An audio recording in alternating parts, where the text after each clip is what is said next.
राजा खाय तुपाशी आणि कष्टकरी मात्र उपाशी.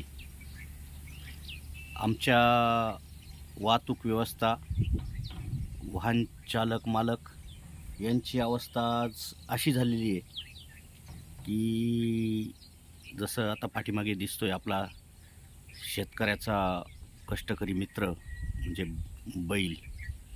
तर या बैलाप्रमाणे आमची वाहतूक व्यवस्थेत काम करणाऱ्या लोकांची अवस्था झालेली आहे. याचं कारण असं आहे की बैल जसं उभा राहिला तरी त्याला चाबकाचा फटका बसतो, चालला तरी चाबकाचा फटका बसतो. थोडक्यात मी त्याचं विश्लेषण करून सांगतो. हा बैल जास्त वेळ बसला तरी मालक त्याला येऊन चाबकाने फटका मारतो. हा बैल उभा राहिला तरी त्याला बसण्यासाठी चाबकाचा फटका मारला जातो. त्याचप्रमाणे जसा बैल गाडीला नांगराला जुपला जातो, तर अशावेळी तो जर पळत नसेल तर त्यासाठी चाबकाचा फटका मारला जातो.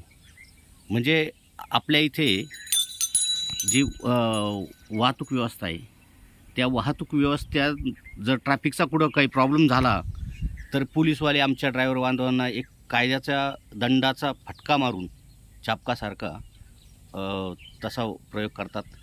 तसंच बैल जर जास्त पळाला तरी मालक त्याला चाबकाचा फटका मारून त्याला कंट्रोल करण्याचा प्रयत्न करतो. तसंच आमच्या वाहतूक व्यवस्थेचं पण आहे. जर आमच्या एखाद्या गाडीचं स्पीड जास्त असेल तर त्याला स्पीड गन घेऊन बसलेले लोक जे वाहतूक व्यवस्थेचे आहेत ते त्याला कायद्याचा दंड मारून तोही चाबकाचाच फटका मारतात. म्हणजे बैलात आणि आमच्या ड्रायव्हर बांधवात फरक काहीच राहिलेला नाही आहे. ना पळायचं पण नाही आणि हळू पण चालायचं नाही, पोटभर खायचं पण नाही आणि मात्र असं उपाशी राहायचं. म्हणजे म्हणतात ना, राजा खाय तुपाशी आणि कष्टकरी उपाशी. तसाच प्रकारे पिकवायला सर्व पिकवायचं, आम्ही सर्व कष्ट करायचे. रस्त्यावरती वाहतूक व्यवस्था, दळणवळण व्यवस्था रस्त्याची सांभाळायची. मिळेल तेवढ्या पैशात इथला माल तिथे पोहोचवायचा आणि मात्र त्यातून अनेक प्रकारचे दंड भरत जायचे. तर हा एक फार मोठा अन्याय होतोय. याच्यामध्ये आम्ही जर आता बैलाच्या गाडीत जी घंटा बांधलेली ती त्याचा कुठंतरी आवाज करण्याची घंटा आहे की मला भूक लागली, मला पाणी पाहिजे. तसेच आमचा जर काही आमच्यावर अन्याय होत असला तर आम्ही कुठंतरी आवाज उठवत असतो आणि असा आवाज उठवत असताना त्या ठिकाणी कायदासुद्धा आम्हाला धर का टाक जेलमध्ये, धर का टाक जेलमध्ये अशा प्रकारे वागणूक देतात. म्हणजे अन्यायावर सुद्धा आवाज उठवायची आमच्यात क्षमता ठेवलेली नाही आहे. स्पीड गनवाल्यांनी दंड मारावे. स्पीड जास्त असल्यामुळे ट्रॅफिक कोंडी झाली त्या ठिकाणी व्यावसायिक ड्रायव्हरांनाच फाईन मारावे, दंड मारावे, शिव्या द्याव्यात ट्रॅफिक पोलिसांनी. हा एक प्रकार होतो. रात्रंदिवस कष्ट करूनही जसं बैल कष्ट करतो त्याचप्रमाणे आमचे ड्रायव्हर बांधवसुद्धा देशाची दळणवळण व्यवस्था सांभाळण्यासाठी आणि कुटुंब सांभाळण्यासाठी रात्रंदिवस कष्ट करत असतात. पण मात्र तरीसुद्धा त्याला उपासमारीची वेळ येते. कुठल्या तरी ठिकाणी त्याला असं कुठल्या तरी ठिकाणी जेवण बनवून त्याला जेवावं लागतं.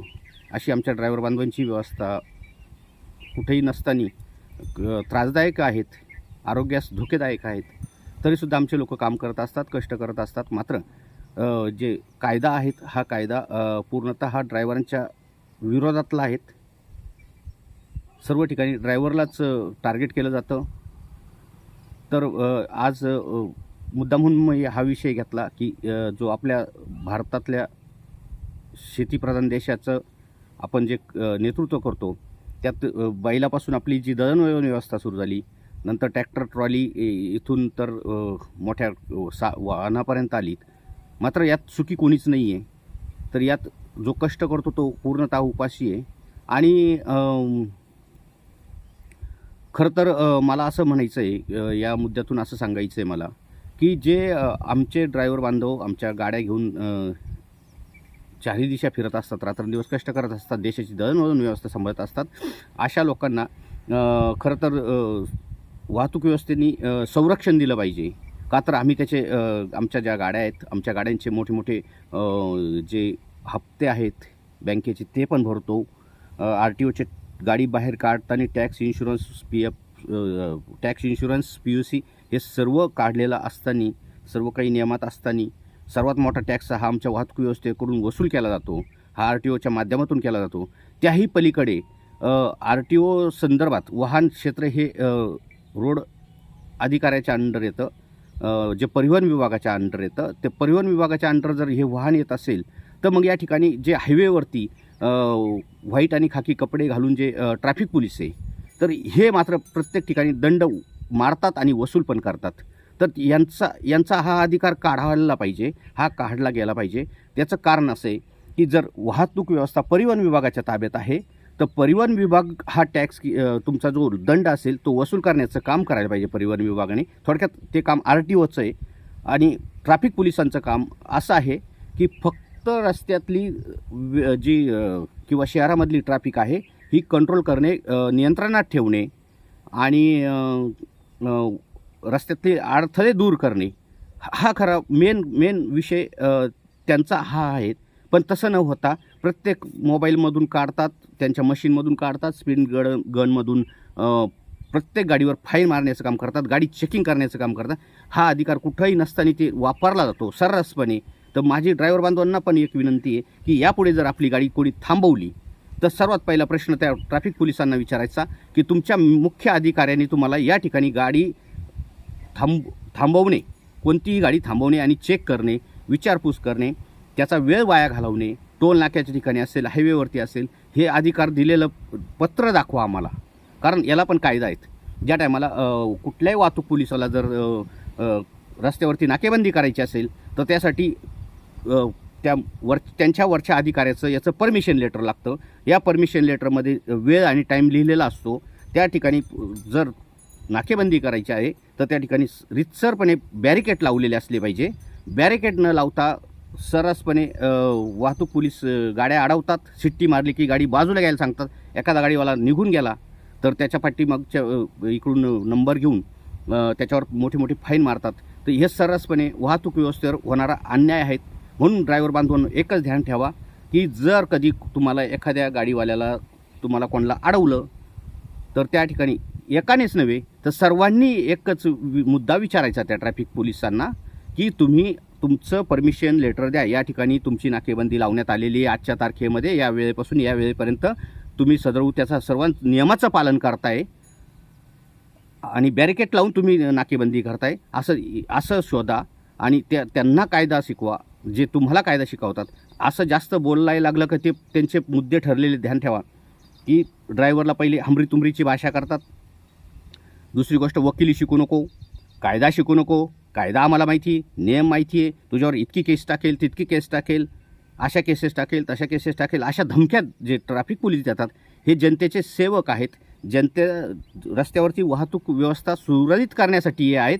म्हणून नागरिकांना किंवा ड्रायव्हरांना कायद्याच्या धमक्या देण्यासाठी नाही आहे हे समजून घ्या. म्हणून यापुढं अन्यायावर लढायचं असलं तर मात्र तुम्हाला आवाज उठवावा लागेल. तुम्हाला कायदा माहिती असणं गरजेचं आहे.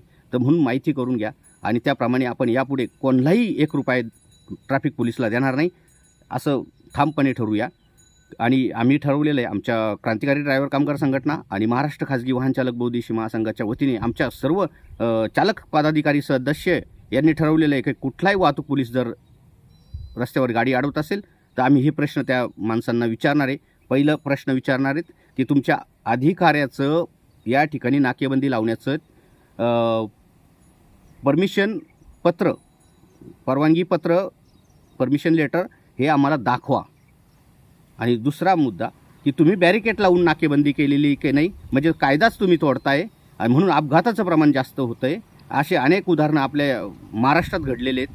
हे आपण पाहिले, महाराष्ट्रात नव्हे भारतभरसुद्धा असे घडतात. पण भारत इतका त्रास नाही जितका महाराष्ट्र पोलीस वाहतूक पोलीस जे त्रास देतात ते फार त्रास देतात. अजून मला एक मुद्दा सांगायचा आहे की ट्रॅफिक पोलीस जर दिवसा तुम्हाला हायवेवर दिसतात, प्रत्येक गाडी अडवताना दिसतात, मोटरसायकलपासून तर 4 व्हीलर ट्रक वगैरे सर्व अडवताना दिसतात.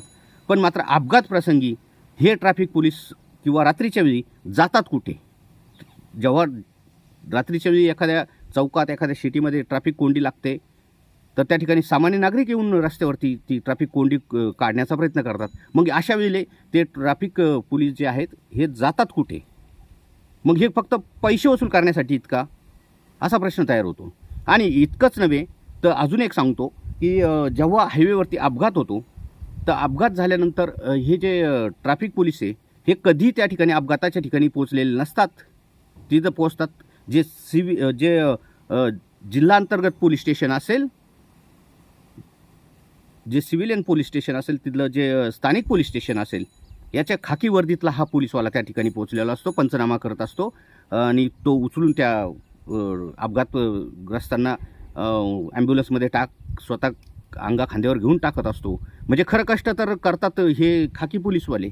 ज्यांच्या दंगल हो द्या खाकी पोलीसवाले पुढे, भांडणं हो द्या खाकी पोलीसवाले पुढे, खून दरोडा पडू द्या खाकी पोलीसवाले पुढे, तुमचं छोटं मोठं काही बंदोबस्त द्यायचा असला, मंत्री येणार असेल खाकी पोलीसवाले पुढे, तुमचं गणपती उत्सव असेल, जयंती असेल कोणत्या महापुरुषाच्या त्यावेळेलाही खाकी पोलीसवाले पुढे. आणि मग मात्र हे जे व्हाईट आणि खाकीमध्ये जे आहेत ट्रॅफिक पोलीस हे फक्त पैसे वसूल करण्यासाठी आहेत का? हा एक प्रश्न तयार होतो. म्हणून मला वाटतं की एकतर खरं तर ह्यांचा अधिकारच नाही आहे. त्यांनी ह्या परिवहन विभागातून ह्या परिवहन विभागाच्या अंडर नोंद झालेल्या वाहनाचे दंड मारणे हे पूर्णतः चुकीचं आहे. हे बंद झालं पाहिजे. मी तर या मतावर आता ठाम आहेत, आमची संघटना या मतावर ठाम आहेत की हे जे ट्रॅफिक पोलीस आहेत यांना फक्त आणि फक्त वाहतूक सुरळीत करण्यासाठीच ठेवलेलं आहेत आणि त्यांनी तेच काम करावं. यापुढे दंड मारू नये आणि स्पीड गन वगैरे हे जो प्रकार आहे याचं परमिशन असेल त्या ठिकाणी लावावं, कारण यातून बरेचसे अपघात होतात. हे चुकीचं आहे. म्हणून माझं एक प्रयत्न आहे की यापुढे जे वाहतूक पोलीस आहेत यांना हटवलं गेलं पाहिजे. यांना त्यांच्यात ते अधिकार काढून घेण्यासाठी प्रयत्न करावा लागणार आहे. तो प्रयत्न आम्ही सुरू केलेला आहे. यापुढे वाहतूक पोलिसांनी कुठल्याही प्रकारचा कोणत्याही ड्रायव्हरला अडून हमरीतुमरीची बेकायदेशीर भाषा शिकवू नये, दादागिरी करू नये आणि कुठल्याही प्रकारचा दंड वसूल करू नये. खरं तर कष्ट खूप कमी तुमच्याकडे. तुम्हाला फक्त शिट्टी मारायची, गाडी साईडला घ्यायची, शिट्टी मारायची, गाडी साईडला घ्यायची आणि मोबाईल काढला का लगेच धमक्या द्यायच्या, इतकं चलन बाकी, तितकं चलन बाकी आहे ना. जर चलन बाकी आहे तर त्याच्यावर नेहमी समजा उदाहरणार्थ ही गाडी आहे, या गाडीवर जर दंड बाकी असेल तर ही गाडी जेव्हा वर्षातून एकदा पाशिंगला जाते त्या टायमाला RTO ती पाशिंग ती रक्कम भरल्याशिवाय कुठल्याही प्रकारची एखादी पट्टी जरी नसली रेडियमची तरीसुद्धा गाडी पास करत नाही. मग तो अधिकार RTO अधिकारांचा आहे. ते वर्षातून एकदा का होईना ते दंड भरणारच आहेत. त्यामुळं लगेच जागेवर काही तुम्ही वसुली करायला नाही पाहिजे. हे चुकीचं आहे. दुसरी गोष्ट, जर त्या गाडीवर दंड पडला असेल तर तुम्ही कायदेशीररित्या याच्यावर लेटर पाठवलं पाहिजे, पत्र पाठवलं पाहिजे त्या गाडी मालकाला की तुमच्या गाडीवरती अमुक कायदा नियम वाहतुकीचा तोडल्या कारणास्तव इतका दंड टाकण्यात आलेला आहे. सदरू हा पुढील 15 दिवसात आपण भरावा, अन्यथा आपल्यावरती न्यायालयीन गुन्हा दाखल करण्यात येईल किंवा न्यायालयात आपल्याला हजर राहावं लागेल. असा एक नियम आहे. तो नियम मात्र वापरला जात नाही. पण मात्र या ठिकाणी जागेवर दंड भरा. आता मी 2-3 वेळेस सोलापूर पुणा हायवे त्या हायवेवर पाहिलं, त्यानंतर बीड सोलापूर हायवे, तीर्थक्षेत्राला जातात लोक बिचारे.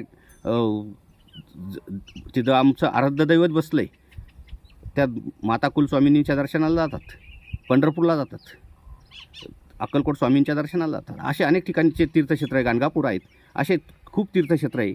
तर हे जे लोक त्या ठिकाणी प्रवास करत असतात अशा वेळेला गाडी जेव्हा कार किंवा कुठली अडवली जाते तर त्या माणसाच्या खिशात प्रवासासाठी पैसे पुरेसे आहेत की नाही, त्याच्याकडे जो रिटर्न घरापर्यंत जाण्या इतकं पैसे आहे की नाही हे सुद्धा न पाहता जागेवरती हे ट्रॅफिक पोलीसवाले दंड भरायलाच लावतात.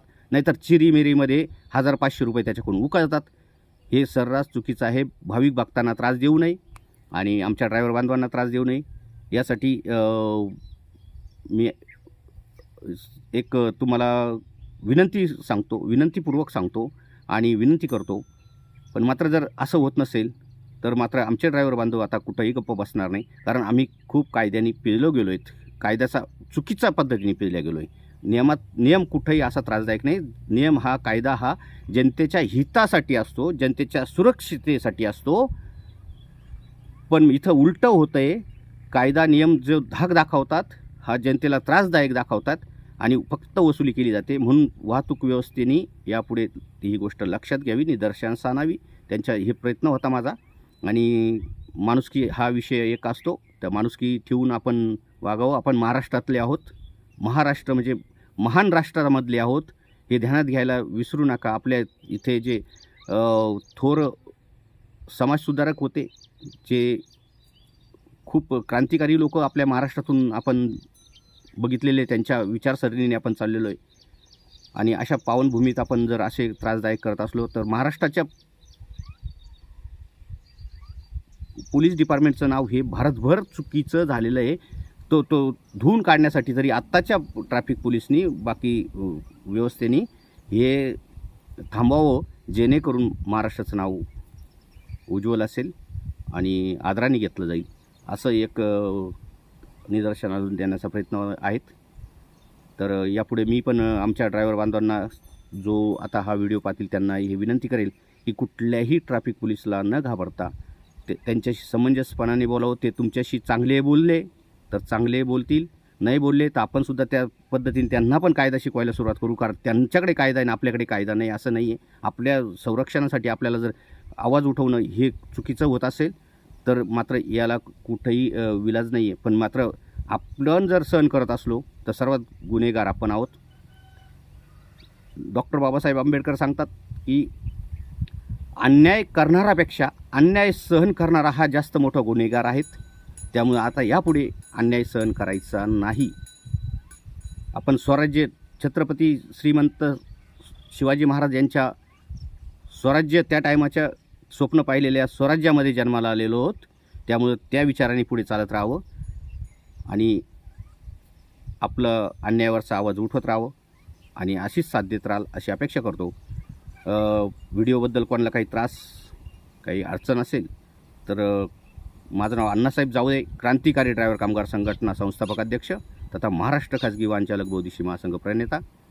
संबंध महाराष्ट्रभर हा आमच्या ड्रायव्हर बांधवांचा आवाज भारतभर पोहोचवणारा हा एकमेव व्यक्ती, ज्याला कायदा येणार होता, जो रन अँड हिटचा कायदा येणार होता. सर्वात पहिली भारतभरातून पहिली जी अटक झाली ती अण्णासाहेब जावळेला झाली नाशिकमधून. आणि हा नाशिकचा रास्ता रोको इतका गाजला का अख्खा देश पेटून उठला होता.